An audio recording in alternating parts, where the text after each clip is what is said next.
ఇప్పుడు ఉపవాస దీక్ష అంటున్నారు. ఉపవాస దీక్ష అంటే ఏం తినకుండా అనేది అందరికీ తెలిసింది కాబట్టి ఇది కూడా ఒక రూలే, అంటే దేవుడికి దగ్గరగా ఉండటం అనే దానితో పాటు. సో ఏం తినొచ్చు, ఏం తినకూడదు, ఈ 15 రోజుల పాటు ఎలా ఉండాలి? సాత్వికమైన ఆహారం తీసుకోవాలి.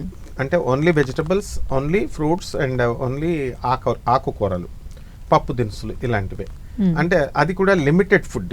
ఇప్పుడు అయ్యప్ప స్వామి దీక్షలో నువ్వు చాలా మందిని చూడు, వాళ్ళు లిమిటెడ్ ఫుడ్ అనేటటువంటి దాటేసి ఫుల్ హెవీ ఫుడ్ తింటారు. వాళ్ళు మధ్యాహ్నం దీక్షకు అందరూ పిలుస్తారు, రకరకాల ఐటమ్స్ వండుకుంటారు, సుష్టిగా భోజనం చేస్తారు. సాయంత్రం టైము, మార్నింగ్ టైం కూడా ఎంప్టీ స్టమక్ ఉండాలి అన్నారు. ఎంప్టీ స్టమక్ ఉండాలి అంటే ఎందుకు? అసలు ఉత్తప్పుడే అప్పుడే కాదు, దీక్షప్పుడే కాదు, ఉపవాస దీక్షప్పుడే కాదు, మనిషి మానవుడు ఎప్పుడు కూడా 4 పార్ట్స్, క్వాడ్రంట్స్, 4 క్వాడ్రంట్స్ కింద మనం తినాల్సి వస్తే 3 క్వాడ్రంట్స్ తిని 1 క్వాడ్రంట్ ఎప్పుడు ఎంప్టీగా ఉంచాలి స్టమక్ని, ఎప్పుడు 1 టైం తిన్నా సరే. అండ్ అందుకనే నైట్ టైం ఇంకా లైట్ ఫుడ్ తీసుకోవాలి, హాఫే తినాలి అని చెప్పారు. కాబట్టి ఆ అన్ని వెజిటబుల్స్ని, అన్ని ఫ్రూట్స్ని వీళ్ళు తినొచ్చు. అండ్ హెవీ ఫుడ్ ఈ 9 రోజులు తినకూడదు. మార్నింగ్ ఏదో లైట్గా ఏదో తిన్నాము, బ్రతకడానికి తిన్నాము అన్నట్టుగా తినాలి తప్ప తినడం కోసమే మనం బ్రతుకుతున్నాము అనే లెవెల్లో తినకూడదు. ఇప్పుడు పవన్ కళ్యాణ్ గారైనా ఆయన దీక్షలో తినకుండా చేయరు కదా, తింటారు, మధ్యాహ్నం భోజనం చేస్తారు, సాయంత్రం టిఫిన్ చేస్తారు. అంతేగాని కఠోర దీక్షతో 15 రోజులు ఆయన ఎవ్వరు ఏమీ వితౌట్ వాటర్ కానీ వితౌట్ ఫుడ్ కానీ ఎవరు ఉండరు.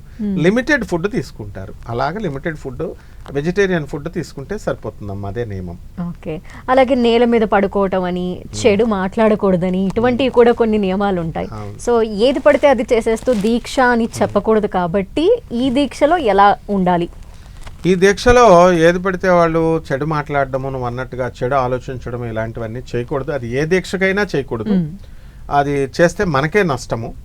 ఆ తర్వాత ఈ చెడ్డ పనులు చేయకూడదు, కపట ఆలోచనలు చేయకూడదు, హిపోక్రైట్స్గా ఉండకూడదు, మనల్ని మనం మోసం చేసుకుంటూ. నెంబర్ 1.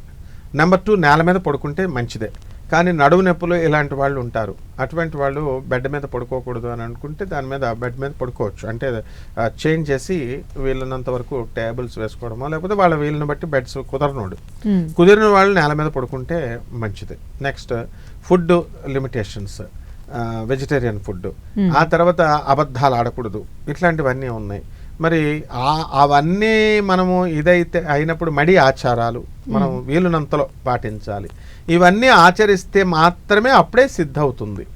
అలా కాకుండా ఏదో క్యాజువల్గా మనం ముందు ముఖ్యంగా శ్రద్ధ, భక్తి ఉండాలి. అది లేకుండా ఊరికనే క్యాజువల్గా నేను చేసేస్తున్నాను అని చేసేస్తే సరిపోదు. నాకు అమ్మవారు డెఫినెట్గా ఆప్టిమిస్టిక్గా ఉండాలి, నాకు తప్పకుండా అమ్మవారు ఇస్తుంది, నేను తప్పకుండా నేను చేయగలను అనే నమ్మకం ఉండాలి. ఆ పూజ చేసే పూజ మీద, దీక్ష మీద గౌరవం ఉండాలి. ఇవన్నీ ఉన్నప్పుడే సక్సెస్ వస్తుందమ్మా. అయితే మన తెలుగు రాష్ట్రాల వరకు చూస్తే